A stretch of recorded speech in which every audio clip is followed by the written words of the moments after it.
The stars whispered secrets beyond the reach of mortal minds, and the young scholars of the Galactic Exchange Program had come to learn them all.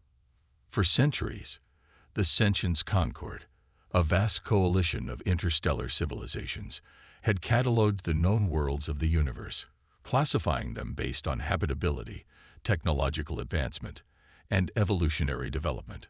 Worlds teeming with life were abundant, but none were like Earth. To the wider galaxy, the concept of a death world was little more than a cautionary tale, a classification reserved for planets so inhospitable that even the hardiest of species would struggle to survive. It was a term whispered in academic circles, referenced in ancient reports from explorers who had ventured too close to planetary nightmares. Worlds where evolution had been shaped by relentless violence, unyielding elements, and an arms race of survival so brutal that even the apex predators never truly reigned supreme. Earth was one such place.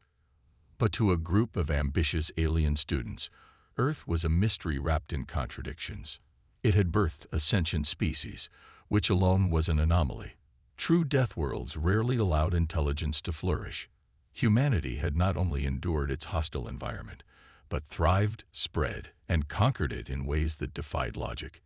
And yet, unlike the war-driven histories of other dangerous species catalogued in galactic annals, humans were social. They formed communities, engaged in diplomacy, built wonders of engineering, and created art that resonated across civilizations. This paradox is what drew them in. The 5 alien students were chosen from different species, each excelling in various academic disciplines.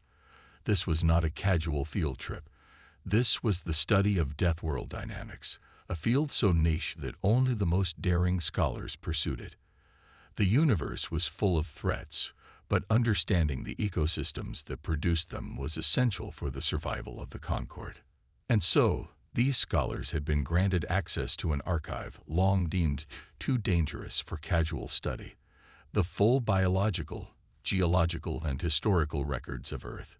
Their first encounter with Earth's reality came not from direct contact, but from pages of forgotten reports, ancient data logs, and classified xenobiology briefings. The deeper they read, the more the weight of the planet's history pressed against their minds. Agarin, a pale-skinned Mayertan with 4 luminous eyes, was the first to speak as he flicked through digital scrolls of Earth's climate history. His species came from a temperate world with gentle seasonal shifts, where life flourished in harmony with predictable cycles. Earth, by contrast, was a planet of extremes. This world, it should not exist like this, he murmured, transfixed by the data.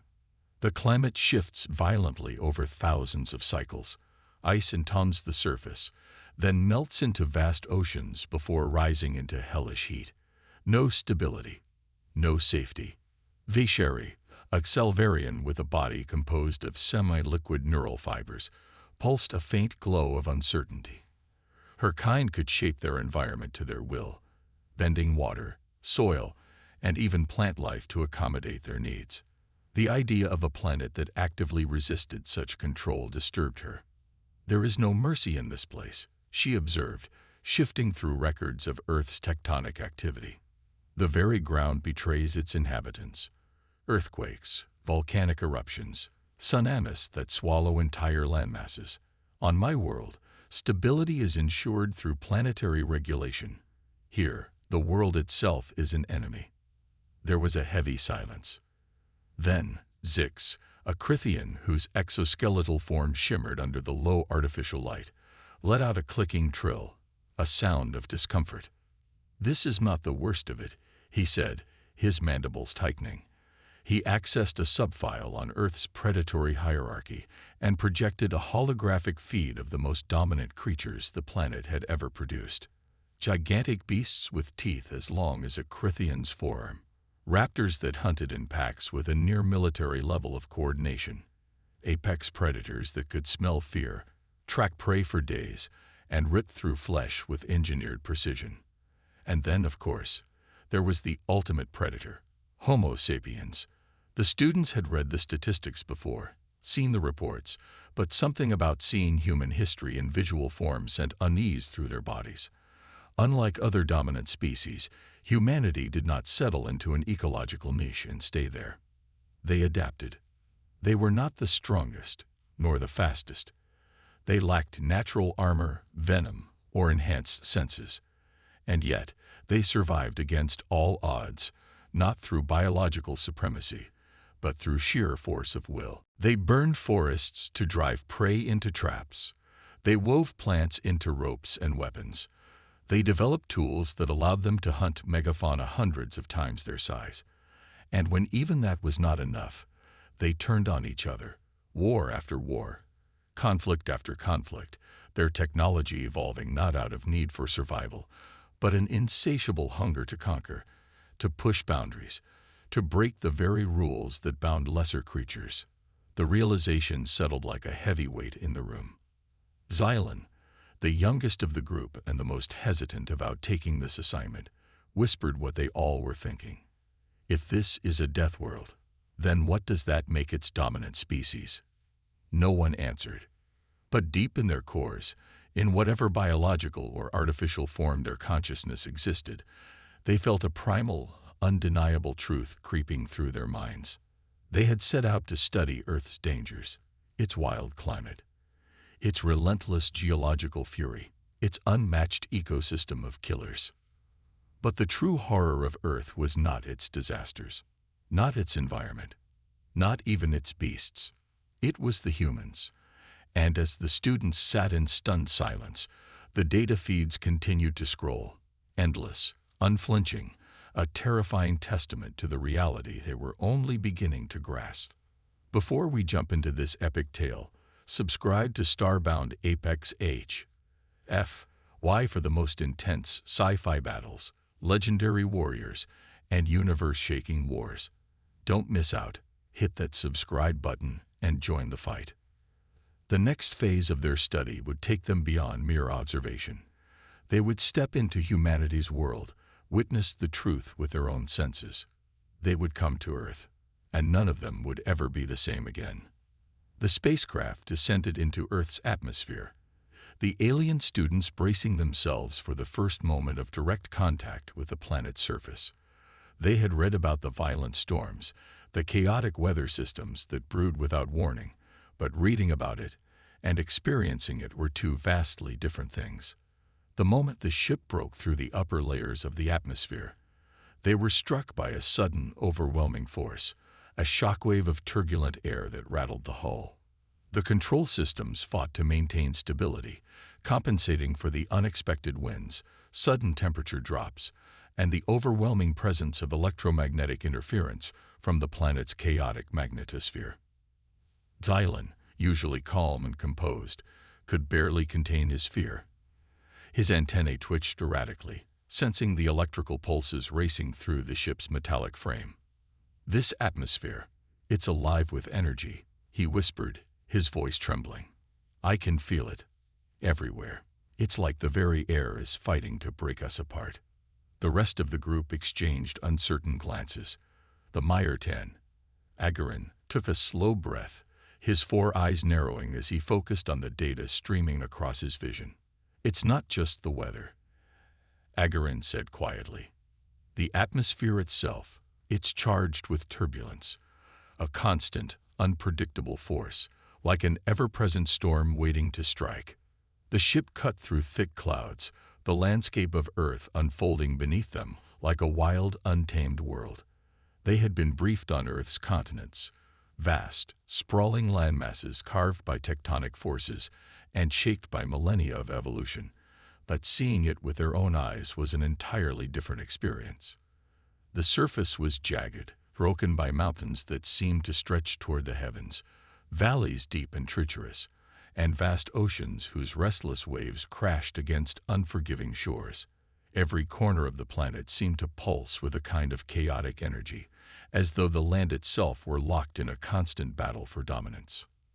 As the craft descended toward the landing site, the students caught sight of the true majesty of Earth's environment, a sprawling forest, an endless ocean of green that stretched for miles in every direction. But even here, in what appeared to be an untouched paradise, there was a sense of danger lurking just beneath the surface. The trees were enormous, their trunks thick and gnarled, their leaves alive with movement. Beneath their canopies, shadows seemed to twist and flicker, as though something was waiting, watching, ever vigilant. Visheri, her semi-liquid form undulating with tension, examined the alien ecosystem through the ship's reinforced viewing portals. "Do you feel that?" she asked, her voice filled with a mixture of awe and caution. "This forest, it's not like any we've encountered. The life here doesn't flow in harmony. It's a constant struggle for survival." And she was right. Earth's ecosystems were built on conflict, not balance. The plants themselves seemed to be locked in an endless arms race. Thorny vines that strangled trees, giant carnivorous flowers whose petals closed on anything unfortunate enough to wander too close. Even the animals, the creatures of this vibrant world, were engineered for violence. They had read about the planet's apex predators, the saber-toothed tigers, the mammoths, the raptors, but the true scale of it only hit them once they touched down. They had barely stepped off the craft when a loud, high-pitched shriek echoed through the forest. A sudden rustle of leaves, too quick for the eye to follow, sounded from the underbrush. Visheri's body shifted instinctively, morphing her limbs into defensive shapes as she pulled her companions behind a rock formation. "What was that?" Thailand hissed, his eyes darting to the dark shadows of the forest. Garen moved quickly, scanning the environment with his enhanced visual sensors. "Something, or someone, is here," he said. His voice was cold with resolve, but the tremor in his words betrayed the unease they all felt. The underbrush rustled again, and then, an explosion of movement. A creature, no larger than a large hound, burst forth from the trees, darting across the open ground with incredible speed. Its body was sleek and low to the ground, covered in short, silvery fur. At first glance, it seemed like a harmless, perhaps even adorable creature, but as it opened its mouth, revealing rows of sharp, jagged teeth, a cold chill ran down their spines. "This is a predator," Visheri said, her voice soft with a mixture of awe and fear. The creature stopped short, its head swiveling toward them, its nostrils flaring as it tested the air. For a heartbeat, there was only silence, an eerie stillness that seemed to hang in the air. And then, with a sudden flash of movement, it lunged toward them. The students reacted instinctively. Garen's body formed a crystalline shield, but the creature was faster, more agile than they could have anticipated. It dodged, slashing with clawed feet that struck the rock beside them with a deafening crack. "Back to the ship, now," Garen shouted, his 4 eyes flashing with urgency. They ran, but the creature was relentless. Its speed was unnatural. There was no time to think, only to react. Zix, with his Crithian exoskeleton, was the fastest, his body built for rapid movement. He leaped over the underbrush, his legs propelling him forward with terrifying efficiency. The group reached the ship, breathless and shaken. The creature paused at the edge of the clearing, its eyes gleaming with a predatory intelligence. It tilted its head, as if sizing them up, before retreating back into the forest's shadows. The students huddled inside the ship, the door sealing with a soft hiss. The interior was filled with the sound of heavy breathing, the adrenaline still pumping through their veins. That was too close. Thailand gasped, his body shaking from the encounter. Agarin's voice was steady but tinged with awe. "This world, every corner of it, is alive with danger and humanity. They survived it. They evolved in the face of this." Visheri's eyes narrowed, a realization dawning upon her. It's not just about surviving. It's about conquering. They don't just live with the dangers of this world. They fight back. Xylem swallowed hard, his mind reeling with the implications of what they had witnessed. Then we have to understand how. We need to know how they survive. And with that, their studies began in earnest. What they had thought would be a simple observation, A chance to learn about a hostile planet was transforming into something much darker. The human race didn't just survive the brutal conditions of Earth. They had made it their home, had made themselves the dominant species. The true question, they realized now, was not how humanity survived Earth's deadly forces, but how they had shaped the world itself to fit their needs. And in doing so, they had made themselves something far more terrifying than any predator the universe had ever known. The days passed in a haze of confusion and awe. The alien students had come to Earth expecting to study a planet rife with violence, a world that existed in constant upheaval. What they encountered, however, was something far darker, more unsettling. Each experiment, every field study, every moment they spent on Earth only deepened their understanding of just how incomprehensible humanity's survival truly was. They had assumed the dominant species on Earth was merely a product of its harsh environment, but they were beginning to understand that this species was shaped by it, guided by it, and perhaps, in some strange way, even controlled by it. In their study of the planet's natural history, they discovered the extraordinary nature of Earth's ecosystems. The forces at work on this world, forces that could tear continents apart, raise mountains, and drown entire cities, were relentless, unforgiving. Yet, unlike the sterile environments of their own worlds, Earth had evolved life forms that thrived in these extremes. Take the humble cockroach, for instance, a species that had existed long before humanity, surviving countless extinction-level events. Its body adapted to survive fire, radiation, and starvation. Or the octopus, an oceanic predator that could mimic its surroundings to an almost supernatural degree. Earth, it seemed, had not merely created survivors. It had created masters of survival. And then there were the humans. The more they delved into Earth's archives, the more the students saw the terrifying brilliance of human resilience. It wasn't just their ability to withstand adversity. It was their ability to adapt, innovate, and most disturbingly, transform their environment to meet their needs.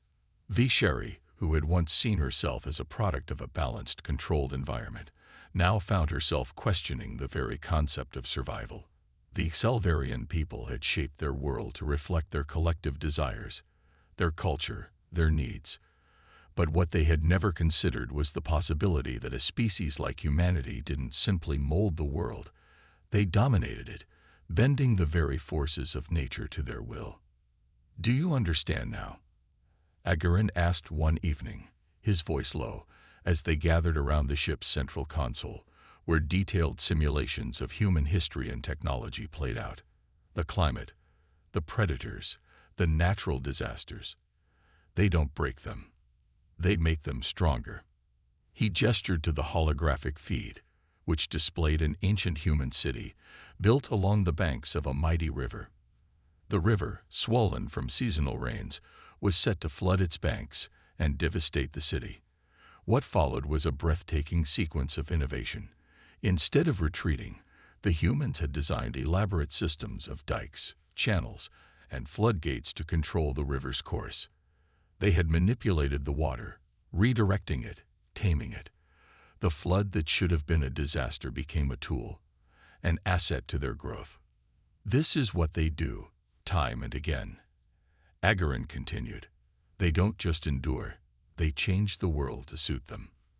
The more the students studied, the clearer it became. Earth's natural forces weren't obstacles to humanity. They were challenges. Each earthquake, each drought, each plague was an opportunity to grow, to innovate, to evolve. They viewed these forces not as enemies, but as problems to be solved. Zix, who had previously been skeptical of the human capacity for survival, now found himself in deep thought. His Crithian ancestors had survived their hostile homeworld by developing unmatched physical prowess, their exoskeletons growing stronger with every harsh trial. But Earth's humans didn't rely on their bodies alone. They relied on their minds, their creativity, their drive. The Crithians were warriors, shaped by conflict, and they had always understood that survival required strength. But humanity had discovered a terrifying truth. Strength wasn't always physical. Sometimes it was simply the ability to outthink your adversaries. Xylan, too, found himself mesmerized by the human race's ingenuity. As a species whose very biology could manipulate and shape the elements, he had long taken for granted the inherent advantages his kind had. But humanity was different. They had no natural abilities to control the world around them. Instead, they had created tools to do so. They had mastered fire, built engines that tore through the sky, created machines that could harvest the energy of the stars themselves. And through it all, they had remained relentless. One night, as they gathered outside the ship to witness a spectacular human achievement, a massive, sprawling city illuminated by billions of lights, Visheri asked the question that had been building in her mind. How? Her voice was quiet, filled with a mix of awe and fear. How did they become like this? How did they conquer everything? Agarin, as always, had an answer. The answer is simpler than you think. They never stopped fighting. They evolved not just for survival, but for mastery. And it started with one simple thing. Fire? Zix asked, intrigued. He knew that humanity's discovery of fire had been a pivotal moment in their history, unlocking the potential for cooking, warmth, and eventually the development of tools. No, Agarin replied. It wasn't just fire. It was the will to adapt, to take what they had, no matter how small, no matter how meager, and turn it into something far greater. Humanity wasn't born with an advantage. They just refused to give up.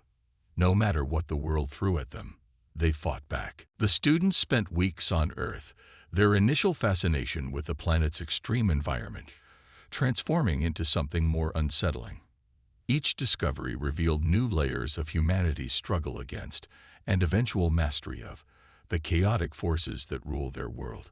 But it was only when they began to look beyond Earth's physical environment, into the human psyche, that they began to understand the true nature of the species they were studying.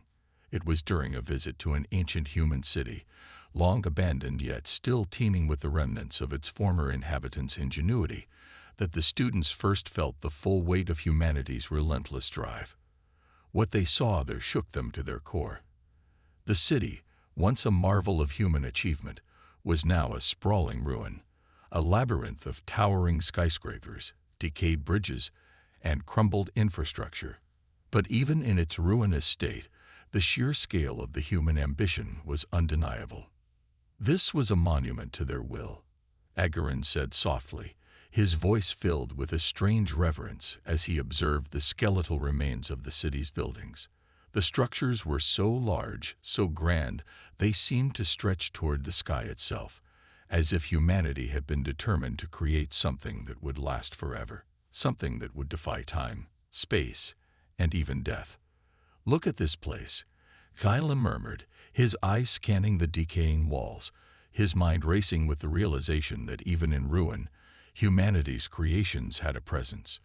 Their cities, they don't build for themselves. They build to leave something behind, something eternal. But as the students explored deeper into the abandoned city, they stumbled upon something that took them by surprise. An underground complex, hidden beneath layers of concrete and steel. Inside, they found evidence of a darker side of humanity's relationship with their environment, a side that the students had not fully understood until now. The complex was an old military installation, a place where humanity had once prepared for war, as they had done so many times throughout their history. But unlike the warfare of other species, which had been driven by territoriality or resources, humanity's conflicts were different. It wasn't just about survival, it was about domination. Humanity fought to change the world around them, to impose their will upon everything, even if it meant annihilating anything that stood in their way. In the heart of the installation, the students discovered a series of weapons, massive, terrifying creations designed to reshape entire landscapes. There were bombs capable of triggering supervolcanic eruptions, devices that could harness the power of asteroids, and machines that could terraform entire ecosystems. They were weapons of mass destruction, yes, but also tools of creation. tools that allowed humanity to reshape their environment on an unprecedented scale. Visheri's eyes widened as she examined one of the larger devices, its shape angular and sleek, its purpose unclear. "They don't just destroy," she said, her voice trembling. "They build with destruction. They think in a way we can't even begin to understand." Xylan, who had once believed the students were here to study a species that had simply survived its harsh world, now saw the terrifying reality. They used destruction to control, to bend the world to their will. As they delved deeper into the complex, they uncovered records, messages, and documents, encrypted but not entirely beyond their reach. The more they read, the more they came to understand the true horror of humanity's perspective on survival. It wasn't enough to simply live. They had to conquer. They had to impose their will upon the world, to make it their own, regardless of the cost. And that cost was staggering. The weapons, they discovered, were not just designed for wartime. They were designed for peace. Humanity had believed at some point that they could eliminate the dangers of their world by controlling them, by rewriting the very rules of nature. They had manipulated the atmosphere, the oceans, the land, bending them into submission. They had tried to force nature to conform to their needs, and in doing so, they had disrupted the very balance of life. What did they do to the world? Visheri asked, her voice barely above a whisper. She couldn't fathom what humanity had done to their planet. What kind of species would risk so much just to ensure their own survival? The records told a dark story of humanity's attempts to control the environment with terrifying efficiency. They had altered the climate, changing the weather patterns to suit their agricultural needs. They had drained oceans to reveal new land for expansion. They had created genetically engineered. The students had delved deeper, studying humanity's space exploration programs, analyzing the vast network of satellites that dotted their orbit, the thousands of pieces of debris left in their wake. But they quickly realized that humanity's presence in space was not accidental. They had been preparing for this moment for centuries, developing technologies that were beyond even the students' understanding. They had mastered the art of space travel, of harnessing the energy of distant stars, of communicating across vast distances with ease. In a remote lab, buried deep within one of Earth's many scientific hubs, they uncovered a chilling truth. Humanity was already developing technologies capable of manipulating the fabric of space itself. Warp drives, faster than light travel. Stargates. Humanity's understanding of the universe was no longer limited to observation. They were on the verge of rewriting the very laws of physics that governed reality. As the students analyzed the data, they realized the magnitude of what they were seeing. These technologies, these breakthroughs, were not just theoretical. They were practical. Humanity was already pushing the boundaries of what was possible, discovering ways to bypass the constraints of time and space. They were learning how to move between galaxies as easily as they traversed the streets of their cities. And with that knowledge, they were laying the groundwork for something even more terrifying. An empire. They are creating the means to travel the stars as if they were walking across a field. Xylan said, his voice laced with awe and a deep unease. And once they've mastered this, they won't be confined to their homeworld anymore. They'll spread across the galaxy like wildfire. The implications of this realization sent shockwaves through the group. Earth's mastery over its environment had been one thing, impressive, even terrifying in its own right. But this was something else entirely. Humanity had learned to conquer not just their world, but the very universe they inhabited. And as they developed the means to move beyond their own solar system, they were already preparing to confront any species that might stand in their way. The students now understood the true significance of their mission. They had come to Earth to study a Deathworld, a planet where the inhabitants were hardened by constant struggle. But they were no longer studying mere survival. They were studying the birth of something far more dangerous, a new power in the universe, one that would not only survive, but dominate. "Do you see now?" Agarin asked, his voice heavy with realization. What humanity has done is beyond what any species in the galaxy has ever done. They have harnessed the power of their world. And now, they are learning how to wield the power of the universe itself. For Vesheri, the gravity of these words hit her hardest. She had once believed that survival was the ultimate goal, that the ability to adapt to one's environment was the most important trait a species could possess.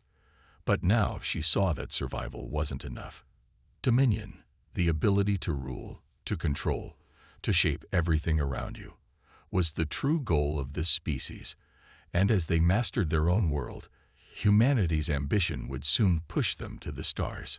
Xylan's mind raced, trying to make sense of the implications. He had studied the great empires of the galaxy, civilizations that had risen and fallen over eons, but none of them had ever shown the ambition of humanity. They had reached for the stars, yes, but they had done so out of necessity or desperation, not because they saw it as their destiny. Humanity, it seemed, saw the universe as their rightful inheritance, and when they set their sights on something, they did not rest until they had claimed it. The students had only scratched the surface of humanity's potential, but already they could feel the weight of their discovery. Earth was no longer just a death world. It was the birthplace of a new empire, one that was poised to sweep across the galaxy, claiming worlds and civilizations in its wake. And the question on everyone's mind was, what would they do when humanity's gaze fell upon them? The students had thought they were prepared for the full scope of humanity's ambition, but nothing could have truly prepared them for the terrifying realization that followed. The more they studied, the more they understood that humanity's expansion was not just inevitable, it was unstoppable.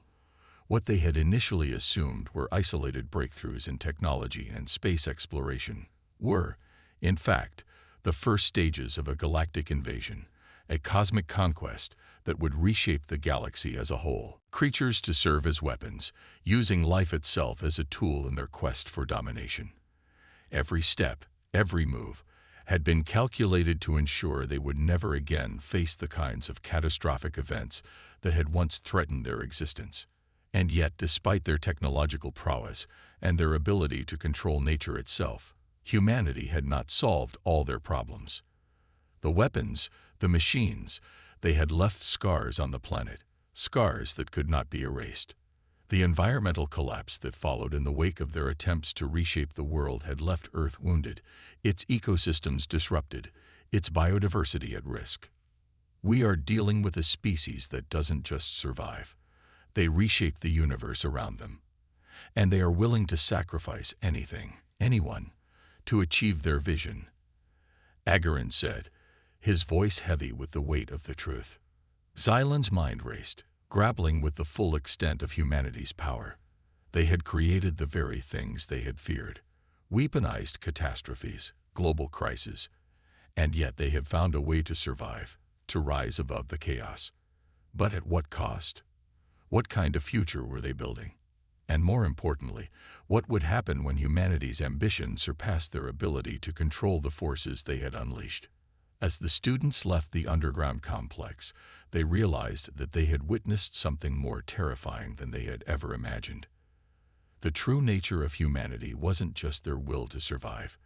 It was their unquenchable thirst for control, their endless desire to dominate not just their world, but any world they encountered. The students had come to Earth to study survival.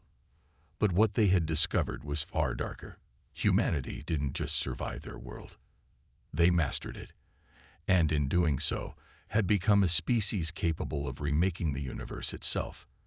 And that was a power unlike anything the galaxy had ever seen. The question now was not how humanity survived Earth. The question was, what would they do when they turned their gaze toward the stars? The students were no longer just observers of humanity's mastery over their environment. They had become witnesses to a deeper, more unsettling truth. Their time on Earth had begun to reveal an emerging pattern. Humanity's ability to conquer, to reshape, to transform not just their world, but potentially the cosmos itself. Every experiment, every analysis, Every moment of study brought with it the realization that humanity's influence stretched far beyond Earth's atmosphere. This was no ordinary species, no mere survivor in the grand dance of the cosmos. Humanity was a force that was rapidly learning how to bend reality to its will. It began innocently enough, with the students analyzing human technology, marveling at their remarkable innovations. The ships that soared through the skies, the space stations that hovered above their world, the instruments designed to probe the deepest corners of the universe. These were the tools of a species on the verge of something extraordinary. The students, each from vastly different worlds with their own advanced technologies, had assumed that humanity's technical knowledge was still primitive, that they were far behind in the race for galactic exploration. But they were wrong. The first inkling of humanity's true potential had come when they were shown footage of the Apollo missions, images of a tiny blue planet from the perspective of a small, fragile spacecraft floating in the void of space. The students had expected humanity to look at their world from that vantage point with a sense of awe, as so many species had before them. But instead, they saw something entirely different in the human eyes: the burning, almost frantic desire to reach outward. To the students, it was clear now. Humanity was not just content to survive in the chaos of their own world.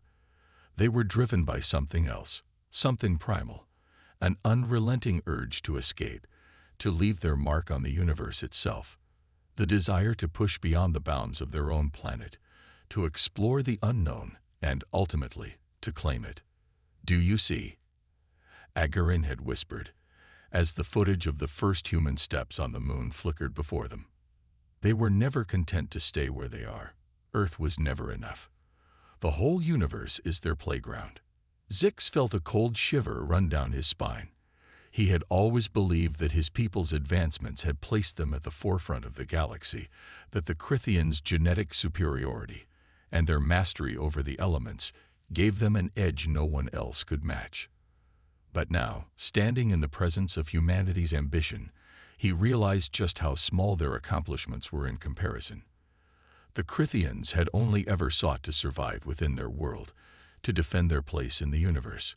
But humanity sought to reshape it. The students had thought they were prepared for the full scope of humanity's ambition, but nothing could have truly prepared them for the terrifying realization that followed.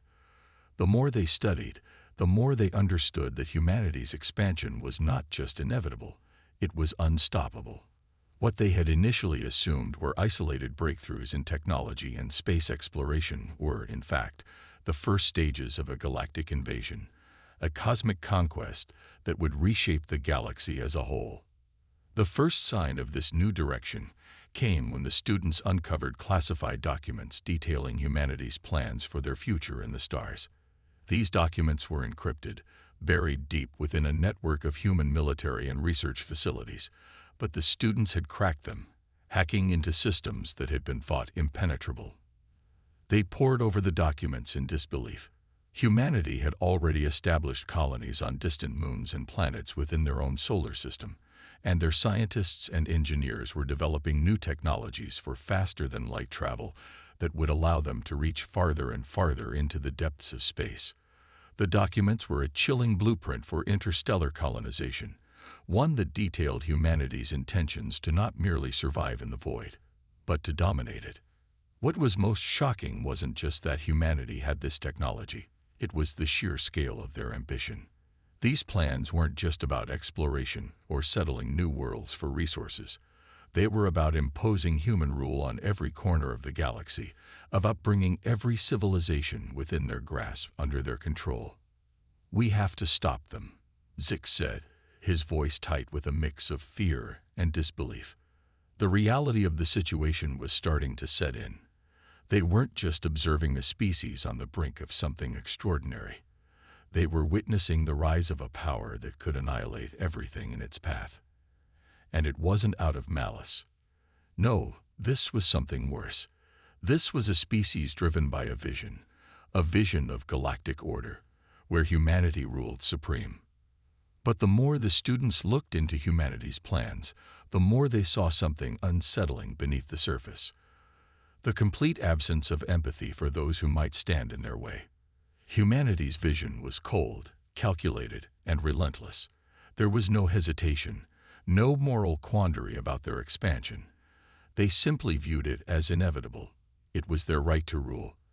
The students could see this now in the documents, in the words of the leaders and scientists who had written them. This wasn't just about survival anymore. It was about reshaping the galaxy according to humanity's ideal. They had developed weapons that could decimate entire worlds, technologies that could reshape the very fabric of existence itself. And as they honed these tools, they began to envision themselves as saviors of the universe, bring the stars into a harmonious order, to impose their will upon every living thing. It didn't matter that there were other sentient species in the galaxy, some far more ancient and advanced than humanity. Humanity's expansion would not stop at boundaries. They would create new ones. What if they meet resistance? Visheri whispered, more to herself than anyone else, but her words carried a weight that settled like lead in the group. What would happen if another species stood in their way?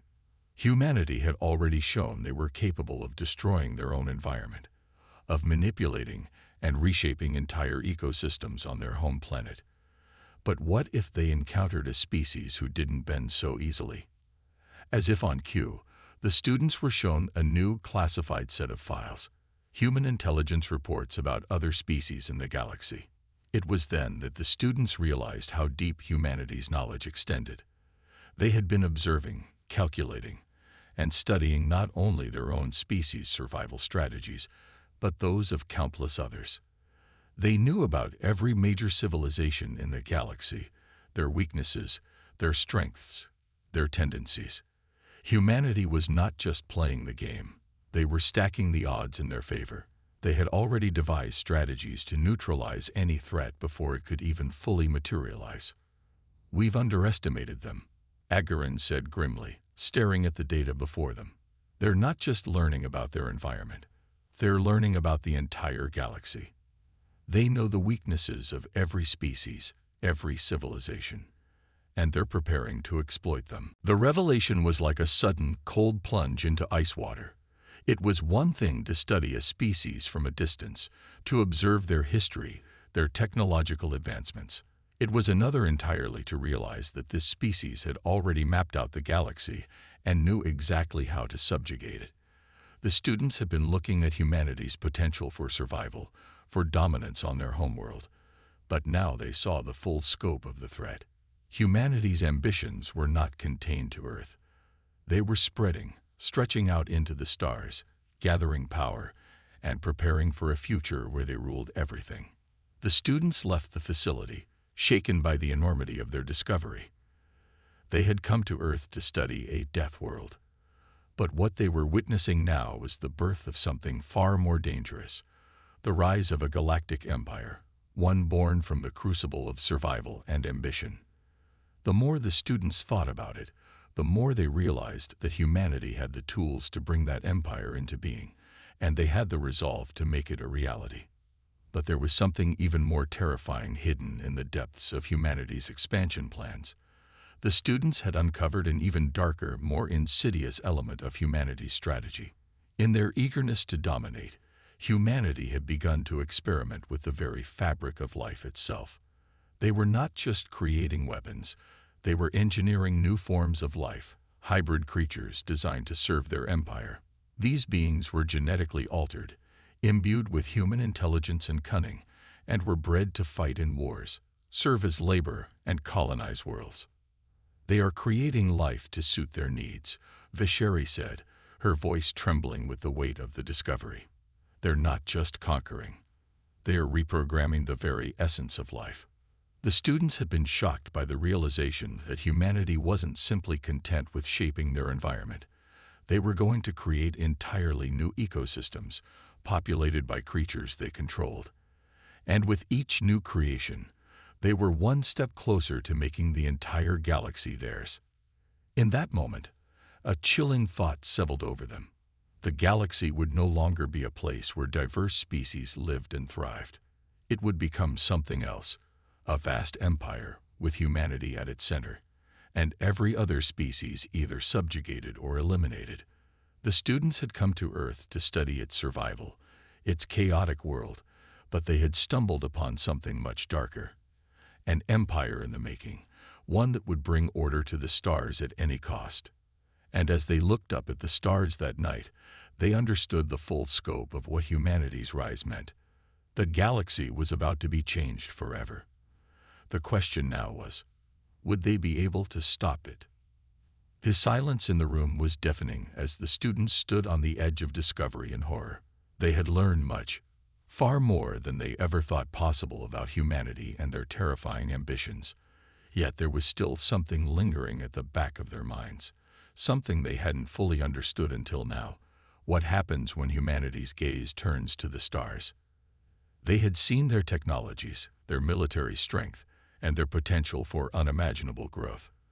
They had felt the weight of their ambitions and seen how prepared humanity was to dominate. The pieces had fallen into place. The expansion was inevitable. The empire would rise, sweeping across the galaxy like a wildfire, leaving only ashes in its wake. But now, with their backs against the wall, the students faced a truth far darker than anything they had anticipated. Humanity's hunger for dominance wasn't simply driven by ambition. It was driven by desperation. As they explored further, they discovered a hidden facet of humanity's story, something buried deep beneath layers of classified data. Humanity had always been driven by the need to survive, yes, but what they had not understood was that Earth itself was dying.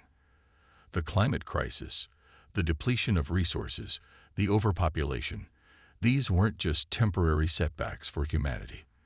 They were the symptoms of a much larger, much more terrifying truth. Earth was on the verge of collapse, and humanity had known this for far longer than anyone realized. The students stumbled upon a series of secret environmental reports sent by a group of elite scientists working under the highest echelons of humanity's government. These reports detailed the dire state of Earth's biosphere. Vast regions of the planet had become uninhabitable, the oceans were rising at an alarming rate, and climate patterns had become erratic. But it wasn't just the natural world that was in jeopardy. Humanity itself was on the brink of extinction, as disease and famine began to ravage their populations. Their once glorious civilization, which had achieved so much, was now teetering on the edge of a cataclysmic fall. "It's all falling apart," Vasheri said quietly, the weight of the discovery hitting her like a wave. They're not just trying to conquer the galaxy because they want to. They're running away from something.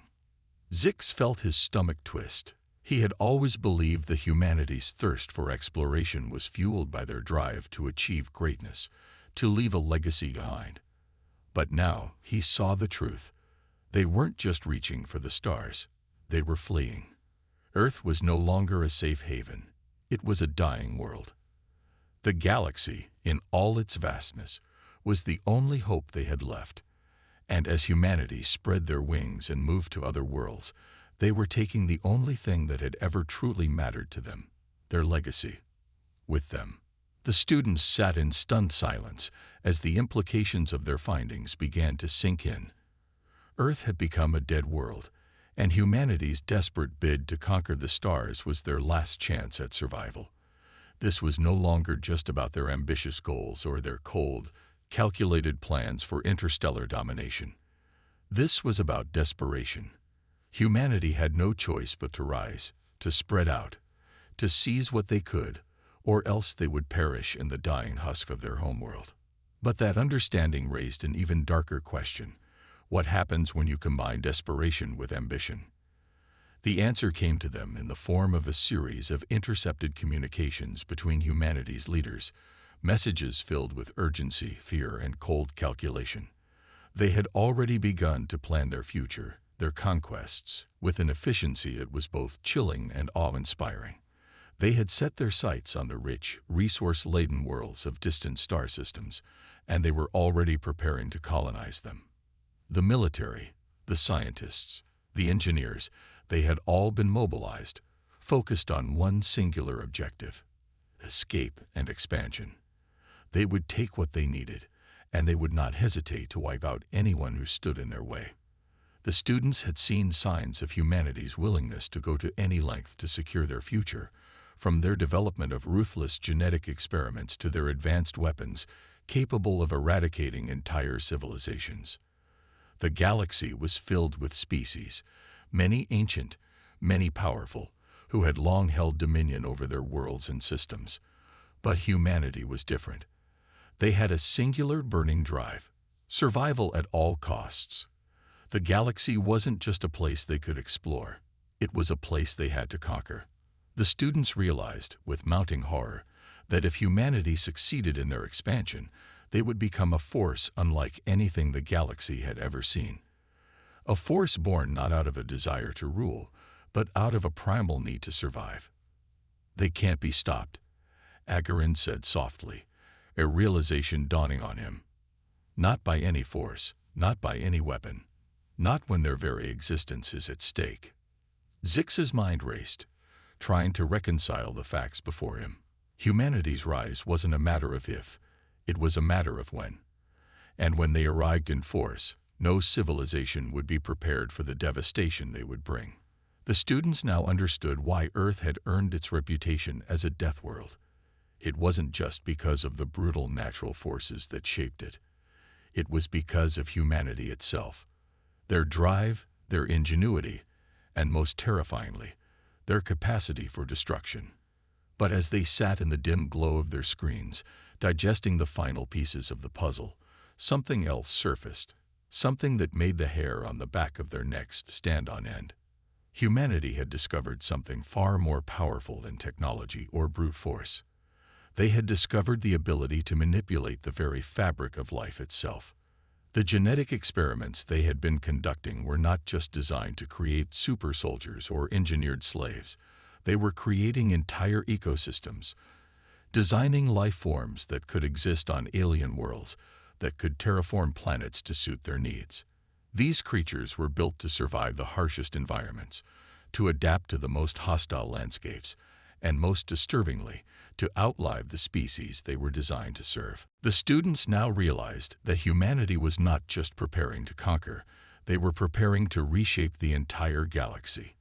They had learned to harness the power of creation itself, bending the rules of biology and physics to suit their needs. And as they prepared to move out into the stars, they weren't just taking resources or land. They were taking the very soul of the galaxy with them, crafting new worlds and life forms that would bow to their will. "Are we ready to face them?" Vesheri's voice trembled as she turned to the others, her eyes wide with fear and disbelief. There was no easy answer. The students had come to Earth to study its harshness, to understand why it was called a death world. They had believed that it was the relentless environment, the wild forces of nature that had shaped this world. But what they had discovered was far more terrifying. It wasn't just the environment that made Earth a death world, it was humanity itself.